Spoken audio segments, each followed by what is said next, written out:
Throughout the day, the castaways kept in touch with each other, sharing updates and offering support. They knew that while their lives had changed dramatically, the bond they had formed on the island would always keep them connected. Their first day back in civilization was a mix of excitement, relief, and a bit of nostalgia for the island that had brought them together. Ginger found herself thrust back into the spotlight, but the fame came with its own set of problems. She had to navigate the intense media scrutiny and the pressure to maintain her public image. Adjusting to the fast-paced Hollywood lifestyle after the simplicity of island life was overwhelming at times. She also felt a deep sense of responsibility to help her fellow castaways adjust to their new lives. The skipper struggled with the transition from being the leader on the island to finding his place in the real world. He missed the camaraderie and the sense of purpose he had while taking care of the group. He decided to open a small boating school, using his skills to teach others and stay connected to the sea. Gilligan faced the biggest adjustment. His clumsiness and naivety, which were endearing on the island, made it difficult for him to fit into a structured society.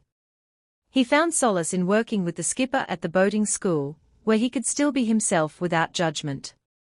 The professor was quickly offered numerous academic positions and research opportunities.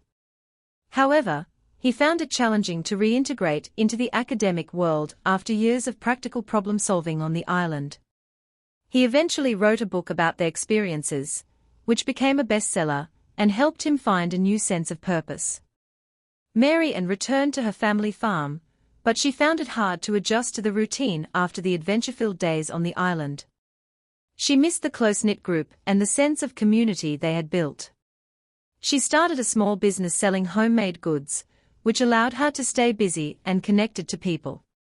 Mr. and Mrs. Howell faced the challenge of readjusting to their wealthy lifestyle.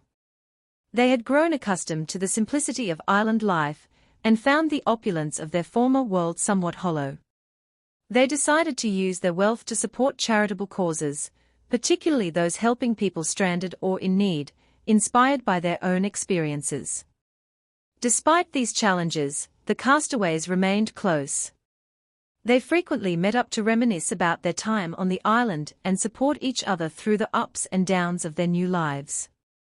Their shared experience had forged an unbreakable bond, and they knew that no matter what challenges they faced, they could always count on each other.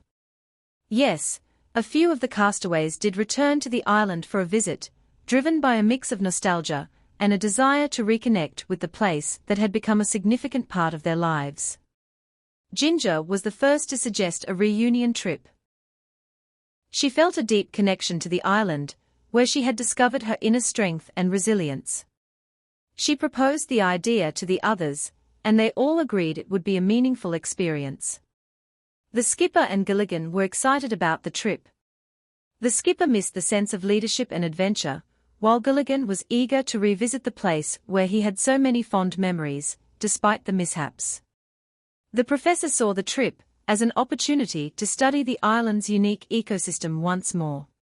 He was curious to see how the environment had changed since their departure. Mary Ann was thrilled at the idea of returning. She had always loved the island's natural beauty and looked forward to seeing it again. She also wanted to gather some of the island's unique plants and herbs for her business. Mr. and Mrs. Howell were initially hesitant, but their curiosity and the chance to relive their adventure won them over. They decided to fund the trip, ensuring everyone could travel comfortably. When they arrived back on the island, they were overwhelmed with emotions. The familiar sights and sounds brought back a flood of memories. They spent their days exploring their old haunts, reminiscing about their time there, and marveling at how the island had remained largely unchanged. The trip was a healing experience for all of them. It allowed them to reflect on their journey, appreciate how far they had come, and strengthen the bonds that had formed during their time as castaways. They left the island with a renewed sense of gratitude for their friendship and the unique adventure they had shared. During their nostalgic visit to the island, the castaways did indeed stumble upon some surprising discoveries and hidden treasures. The auction was a grand event, drawing attention from collectors and historians alike. The items fetched a significant sum, far exceeding their expectations. The castaways decided to donate the proceeds to various charities.